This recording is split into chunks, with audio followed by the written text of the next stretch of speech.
Do you know there was once a simple, ordinary family, living a quiet, peaceful life? Everything was going fine. The man who supported the household and took care of everyone stepped out one evening to buy vegetables and never came back. He vanished without a trace. Neither his elderly parents nor his newlywed wife had any idea where he went. But in this case, the family's efforts to uncover the truth turned out to be more crucial than the police investigation itself. And there's a twist in this story that you'll discover later. Even the court's final decision left everyone shocked. Hello everyone.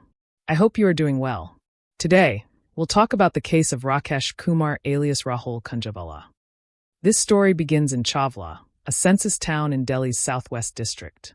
Here lived an ordinary family, headed by Rakesh Kumar, also known as Rahul, around 25 or 26 years old. His family included his parents, wife, brother, and other relatives. The family wasn't financially strong, but Rakesh worked hard to make ends meet. He ran a small business. And as every businessman knows, business always carries risks. When things go wrong, you bear the losses alone. Rakesh's business had started facing some setbacks. So he decided to find a stable job and keep his business as a side income to reduce the pressure. He also had minor mental health issues, but that never stopped him from working diligently. Why? The main incident dates back to 2016. Around 2 to 3 years earlier, in 2013, Rakesh married a woman named Sapna, who was about 22 or 23 at the time. Her family was from Bahadurgarh in Haryana's Jajpur district. It was an arranged marriage, agreed upon by both families. Rakesh's younger brother also worked elsewhere and often stayed away from home. At that time, social media wasn't as popular, and most people used basic keypad phones. However, Rakesh's brother had a smartphone, an expensive one with poor battery life, which he regretted buying. Ironically, that very phone would later become a key clue in solving the case. Now, let's move to the main event. It was Monday, July 11th, 2016. Rakesh went to work in the morning as usual.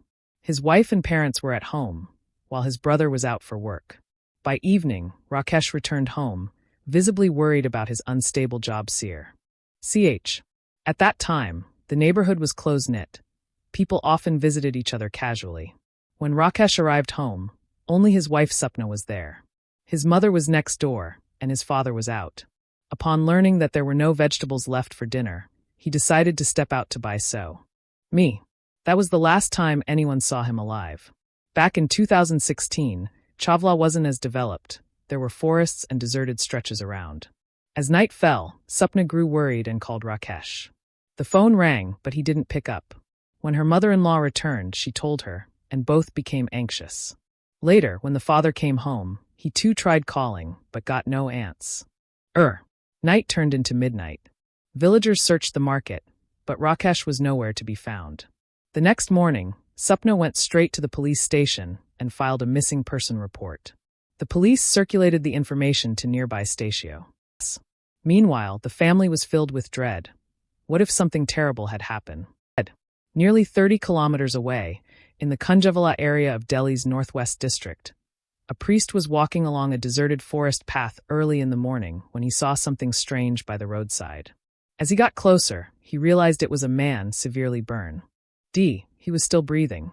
People gathered, and the police were called. The man was rushed to a nearby hospital. Doctors said he had suffered over 80% burns. The police quickly identified him. It was Rakesh Kumar, alias Rahul. His wallet, phone, and documents were found near. The police contacted his wife, Sapna. Rakesh's condition was critical, so he was shifted to Ram Manohar Lohia Hospital in central Delhi. The family arrived and confirmed his identity. The question was, how did this happen? Why was he 30 kilometers from home when he'd only gone to buy vegetables? Doctors confirmed petrol had been used as fuel in the burning. When his younger brother tried to talk to him, Rakesh gestured with 2 fingers, indicating there were 2 people involved. But he couldn't write or speak. Based on the brother's statement, police filed an FIR under IPC sections 304, 120B, and 34 against unknown person. Both Chhawla and Chhawla police stations began a joint investigation. They examined call records, possible enemies, property disputes, and financial troubles. But there were no solid leads. Rakesh's condition worsened. After 6 days, on July 17, 2016, he passed away. The family was shattered. Only 3 years into his marriage, the husband was gone. At first, the police were active, recording witness statements, including that of the priest who found him. But there were no eyewitnesses, no enemies, no direct clues. Slowly, the investigation lost moment. 15 days later, the case turned into a murder investigation, IPC 302. But still, no suspects were named. Then came the twist.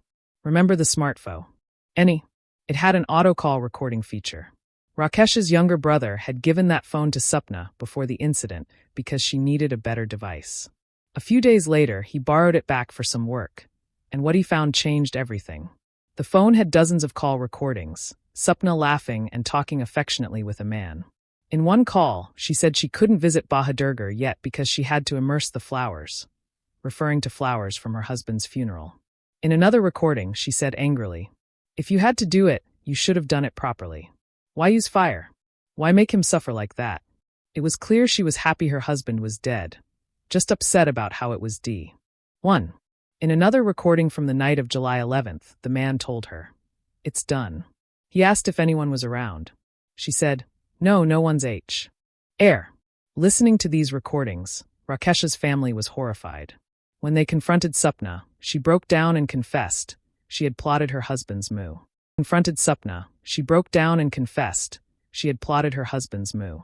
Writer. The man on the other side of those calls was Vicky alias Vikas, her former lover from Bahadurgar. Police arrested Sapna on July 25th, while Vicky and his friends Amit and Rohtash went on the run.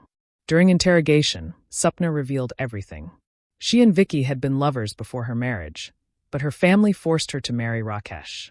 She kept seeing Vicky secretly even after marriage. When Rakesh discovered her affair, she and Vicky decided to remove him. On the night of July 11th, Sapna told Rakesh that a friend had arranged a job interview for him. She sent him with the address. 2 men on a bike, Vicky and his friend, picked him up.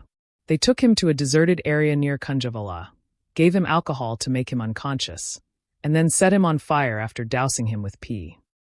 Rakesh somehow crawled to the road, where the priest found him alive the next morning. Police collected evidence, mobile data, call recordings, the bike, and witness statements, and charged 4 people: Sapna, Vicky, Amit, and Rohtash. The trial began in Dwarka Sessions Court with 29 prosecution witnesses. But the case soon fell apart. The priest turned hostile, witnesses changed their statements, and doctors declared Rakesh unfit for testimony, making his gesture, 2 people, inadmissible. The prosecution failed to establish a motive or prove the affair between Sapna and Vicky. The defense argued that the evidence was circumstantial and weak. And finally, after 9 long years, on September 17, 2025, the court acquitted all 4 accused, citing lack of evidence. Those suspected of planning and carrying out the crime walked free. What really happened that night? Why did Rakesh have to die? And will his family ever find justice? No one knows. Thank you for watching Life in Frames. Don't forget to share your thoughts in the comments. If you enjoyed this true crime story, please subscribe to our channel for more real stories. See you in the next video.